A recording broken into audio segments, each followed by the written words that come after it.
Stop mailing. Seriously. If you haven't mastered how to price blind arranged offers, stop mailing right now. You're wasting your time and your money.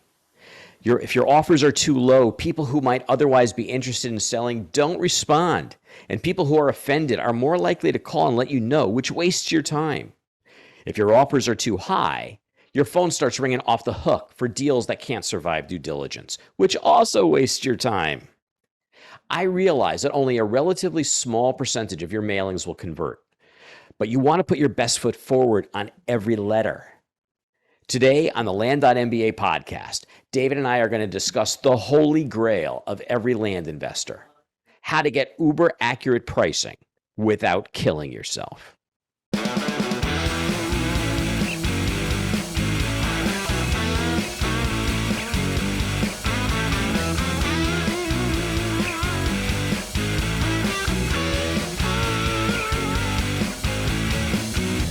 If you haven't mastered pricing blind or ranged offers, stop sending mail right now. You're wasting your time and your money. Wow, that's a bold statement.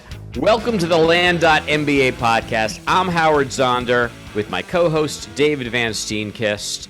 Dave, how's it going today, buddy? It's going great, man. How you doing? If I was any better, I'd be you.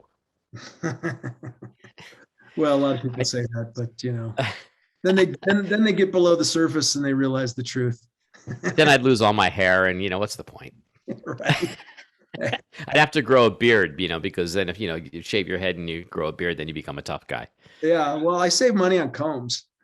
Yeah, but you need like beard wax. We have head wax and beard wax, I guess. Yeah, now. That's right. Yeah, I'm a little shiny in this lighting, aren't I? Well, I'll tell you, I have been waiting for this podcast. We talked about a little bit last week that it was coming. I'm kind of excited that we're here right now because we're talking about pricing. And boy, that's one of my favorite topics. Pricing and negotiation, I think, are my two favorite topics in this business. Yeah, and I think pricing, between pricing, mailers, and county selection, those are like the two top subjects all the time. Right. Always. And it's something we're always trying to figure out some magic on, right? Exactly. Well, in this podcast, we're going to talk about how to get super accurate in your pricing, which will lead to more and better responses and ultimately more deals. And at the end of the day, that's what we want. We want the deals. So how do we make ourselves more attractive to get the deals? Well, we're going to talk about that, but you want to listen to the end because we have a very special offer for you. That's the fact. We do. We got a great offer for you, and please do listen because you're going to want to hear it. But first, I have to ask you a question, Dave. When you first came into this business, what was that, around, it was like 1985 or something? I don't know. When was that? Like 97, 20. Yeah. I don't know, 2015, something. 2015, yeah, early 2016 for me. How were you taught to do pricing? Geez, I was pretty much taught price the whole damn county, by acreage size, and basically price it all the same and let her rip. And then, got refined a little bit to maybe get down to, zip code level or city level.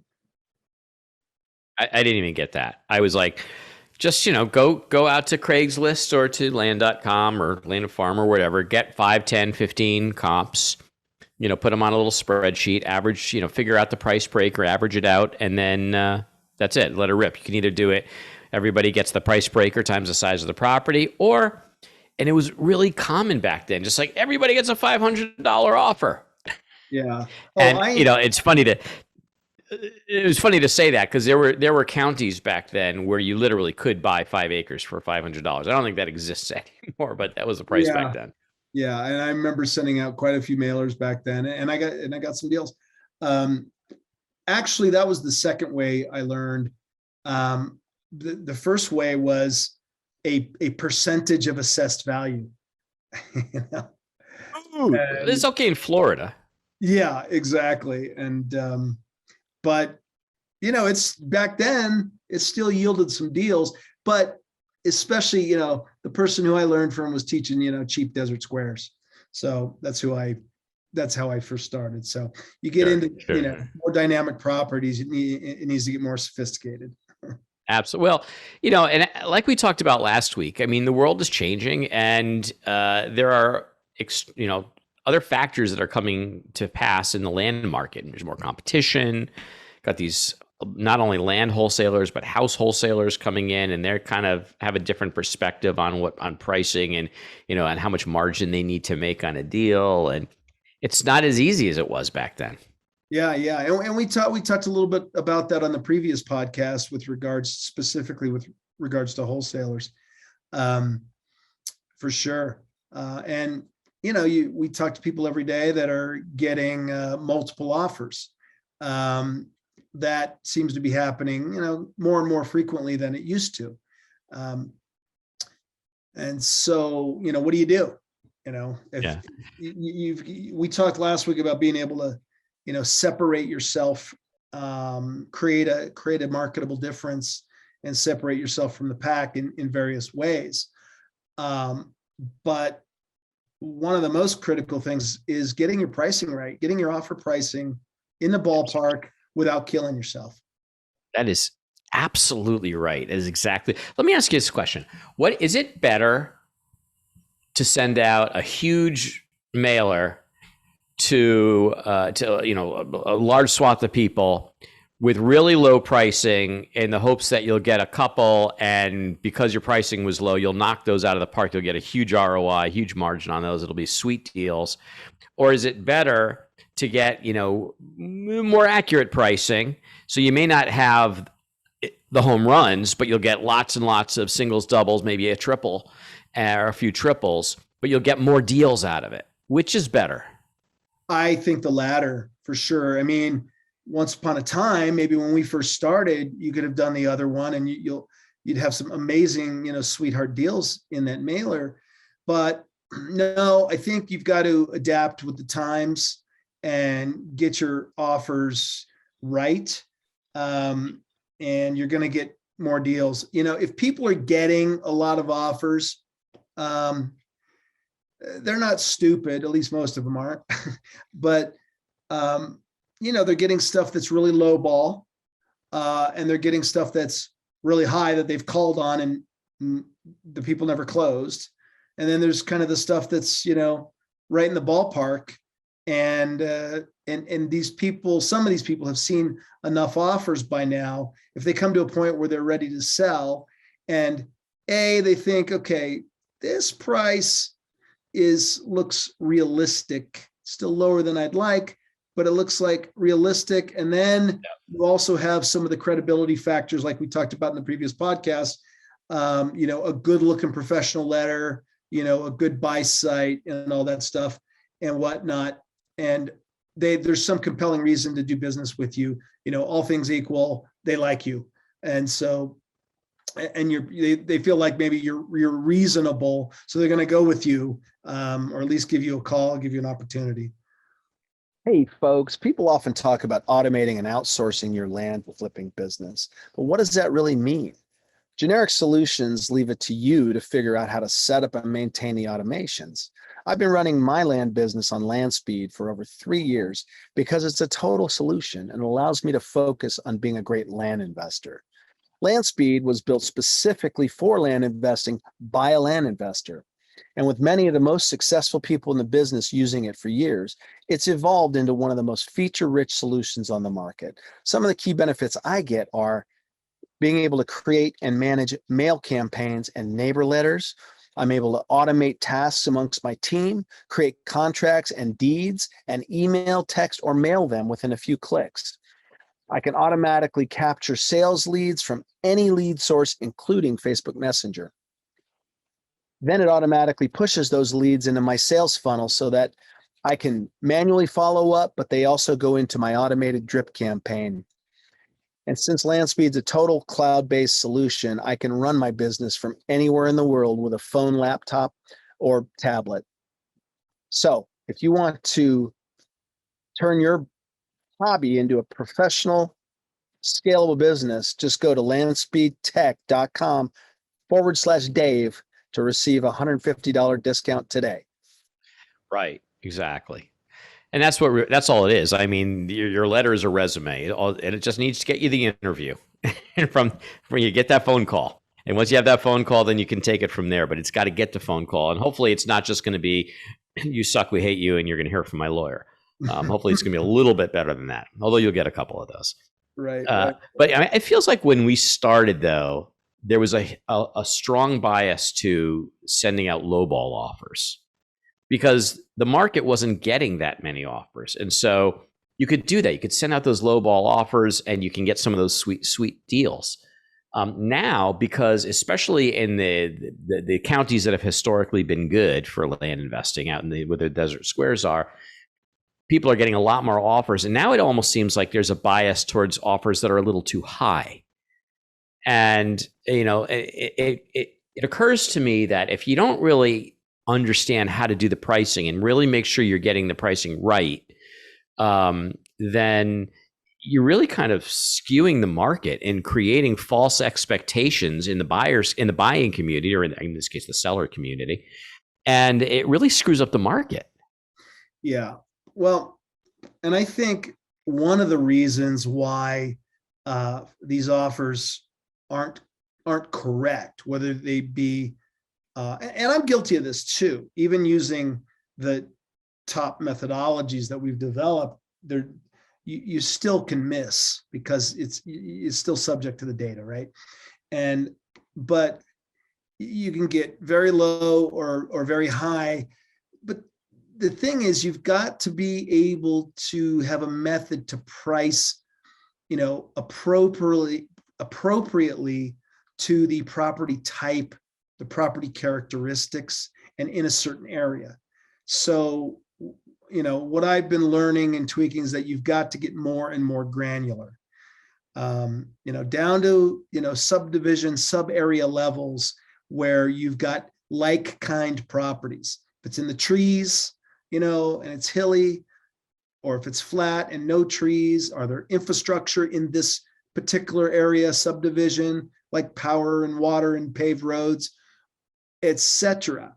And so, if I just price broadly, it's good to get down to the zip code level, but even if I get down to that level, there's great variations in the property types. If you've done any work with houses, you'll know that sometimes you'll get in a subdivision and one street over is in a different school district, or one street over is a different builder, et cetera, and the prices can be way different. Well, to some extent, land can be that way too. And so you got to be, pricing apples to apples. Yeah, how granular you get really depends upon the area, and you got to know your area. So zip code is a great example, because zip codes are kind of based upon population. So if you go to a place like Costilla County, Colorado, the whole county is like one zip code, maybe two. I think it's one though. And, you're talking about an area the size of, I don't know, the Northeast practically. It's huge. Right. Whereas you come to a place like where I live in Connecticut, a zip code is one town, and pricing, at least for raw land, is not going to vary that much from one side of town to the other, nor is the situation going to be vastly different. So, you go to parts of Colorado within one county, you can have areas that are flat scrubland and other parts that are mountainy and have a lot of trees and good cabin kind of. It varies greatly. But at like a place where I live, that's not really true. So a zip code might make sense here, but not there. Right. So what is the level of granularity you get? You just have to know the area. Yeah, exactly. Another area, not to belabor this, but a state like Washington, where there's so much water everywhere, and you have such a diversity of topography, you can't just broadly price it. You've got to get down into the granularity. Absolutely. So, there's some tools we need to use, and some methodologies, and some data sources. If you're trying to, evaluate hundreds or even thousands of comps, you've got to be able to use these tools in a certain methodology. Otherwise you're just, you're wasting time on the front end and, or wasting money on the front end by having a mailer that doesn't produce very well. And then you're wasting time on the back end because you're spending a lot of time taking phone calls and analyzing deals when it's never going to be a deal. So, we want to, you're always going to get some of that, but we want to minimize that and maximize the performance of our mailer, get the best return, the ROI on our marketing spend, and reduce our time as much as possible. So, what are some of the tools and things for that, Howard? Well, there are some tools on the marketplace. There are some what I would call fully automated tools where you can kind of go in there, put your criteria in there, and it just gives you all the information. And then there are what I call partially automated tools. So the tool that we have at LandSpeed and that we use at Land.MBA is Price Boss. That's a partially automated tool. And by that, I mean that it really takes all the hard work out of scraping and getting a lot of data in very, very quickly and chunking through it and processing it and figuring out price per acre and letting you visualize it. But then it gives you a lot of control over certain decisions that have to be made in order to get accurate pricing. So, for example, a sold comp is a sold comp. You just take it the way it is. But a for sale comp isn't. It hasn't sold yet. So you might make an assumption that a for sale property will ultimately sell at 10 or 20% discount to the asking price.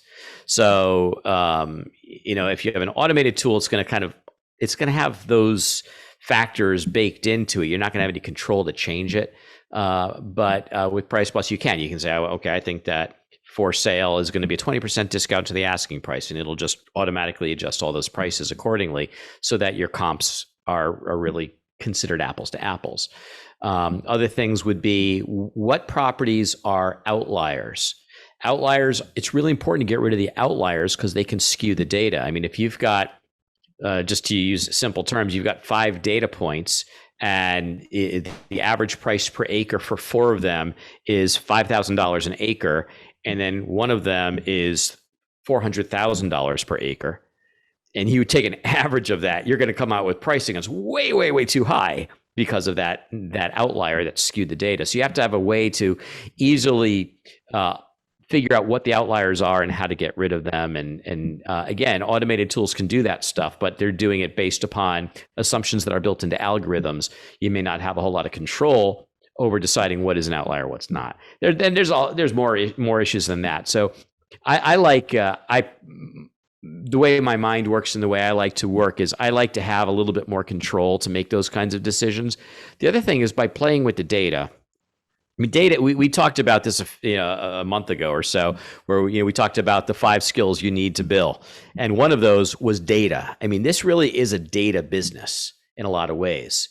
And you got to get comfortable with data. And when you play with the data in a county, you cannot help but learn and understand the nuances of the county. And you start realizing that which part of the county, this part of the county looks like this, and this part of the county looks like that.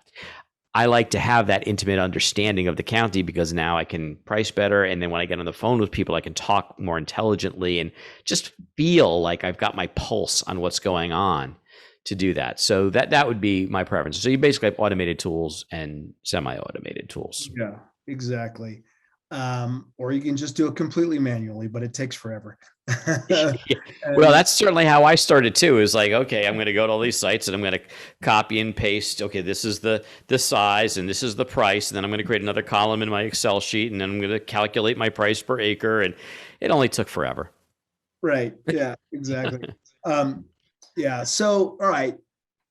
So wasting a lot of money on your mailers, and then wasting a lot of time on the back end, that all kind of sucks. And, we want to get our best ROI. So, let's imagine, on what's your typical margin on a deal? Anywhere from 2K, 5K, 10, 20, 40K.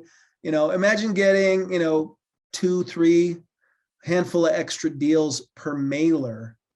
How much would that be worth to you? Huge. It's huge. It only takes one, but 3, 4, 5 would be great. I mean, we have a student who we hope to get on a podcast soon, who had, I'm not going to use the number right now because we're going to save that when we do the podcast, but a ridiculous amount of acquisitions from her first mailing. It was crazy. And I think we all want that. I mean, how many, everybody has that one mailer that just sucked and nothing, you didn't get anything out of it. But again, if you've got the right county, if you know it's a good county and you got your pricing ballpark right, really ballpark right, you're going to get deals. And if you can get even 1, 2, or 3 deals out of it, it's huge. It makes a huge difference on how much money you can make. Yeah. I'll say this is that I think I've said this in a previous podcast. Most business, when you make money, it's built upon some kind of an arbitrage. And in our business, it's definitely built on an arbitrage. But what we're arbitraging is knowledge. We have to understand market pricing better than the sellers and better than the buyers. The reason land is such a great business is because unlike single family homes, there's a lot less data and it's all over the map and most people don't know how to get at it. And so the sellers and the buyers really do not have a very good handle at all on what the value of the property is. They may think that, oh, well, I went to the county and they said my assessed value is this, and they think that's the value of their property. But they don't really know, and they don't know the market-based pricing. But if you have the access to the data and tools to be able to bring in hundreds of comps, and you can get multiple comps within these sub-county areas, these very small granular areas, then you can have a very strong confidence in what the market pricing per acre is in a very finite area. And what's important is that you can then take that information and relate it to a set of properties on your mailing list, because okay, these properties from my comps, these specific properties correlate to these properties on my mailing list, and therefore I'm going to use this price per acre times the size of the property. I'm going to generate an offer that will be pretty darn close to accurate. That sounds like too good to be true, Howard. So how do we, what's the solution for achieving this accurate pricing? Well, it just happens that Dave and I have been working on a little side project, which we call precision pricing. And we've had Price Boss, the tool, for a while. We have data, whether you want to use a data tree or a CoreLogic or Agent Pro. We like data tree, but use what you like. And so we have, and then we have access to comps. You can get that through a lot of different sites. You can get some through data tree. I've never had great luck getting comps out of data tree, because when I pull the information and I say, okay, this is the amount paid last time the property transacted. This was the date of the transaction, and this was the type of deed. I always pull those 3 pieces of information. And by the time I filter it, because I don't want sales that are more than a year old, 2 years max, but usually a year old. And I don't want quitclaim deeds or deeds that represent family transactions. I only want warranty deeds of sorts. And by the time I reduce that, I've got just a very small handful of records that have meaningful data in it. It's just not that useful. But there are plenty of online sources, whether it's Zillow or Lands of America or wherever. We can get lots and lots and lots of comps. So we have data sources for comps. We need tools. Such as Price Boss, where you can quickly scrape them in and start processing them. And then the trick then, and what's I think really special and unique about precision pricing, is how you take all that data and reduce it to very finite areas of properties that have common characteristics and should be grouped together as one pricing unit. Yeah, that's the magic. And if you and Exactly. then that's magic number one. And then magic number two is knowing how to correlate that price per acre to the right properties in your mailing list. When you bring those two things together, it really is amazing. Exactly. Like, you get down to this granularity where it's like, okay, this area has only properties that are from, half acre to 2 acres or half acre to 1 acre. And then the next one has a lot of 5 to 10s or whatnot.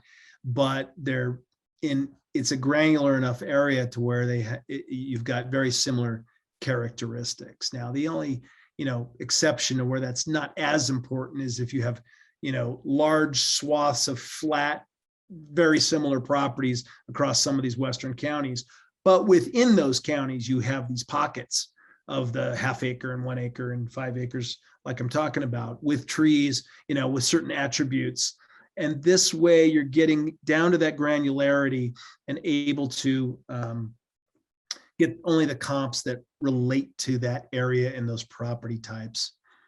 So, David, I mean, the typical way to get an area that's smaller than the county, when you look at the data, would be, well, I can do it by zip code, or I can do it by MSA or town, or what is it, block and tract, or Yes, I don't know, maybe school district. Yep.